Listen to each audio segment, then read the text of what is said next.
नाजरीन, आपको आगाह करें, Faisalabad association of private schools की सुप्रीम काउंसिल का इजलास हुआ। इजलास में तंजीम नो का फैसला किया गया।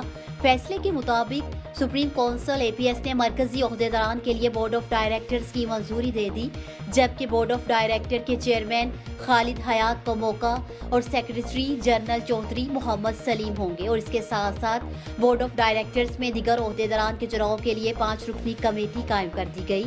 चेयरमैन और सेक्रेटरी बीओडी एपीएस के साथ प्रोफेसर मोहम्मद ताहिर शहजाद, मियां आमिर बशीर और सैयद मोहम्मद आसिफ बुखारी इस कमेटी में शामिल होंगे, जो उम्मीदवारों के इंटरव्यूज के बाद मेरिट पर ओहदे दौरान का चुनाव करेंगे।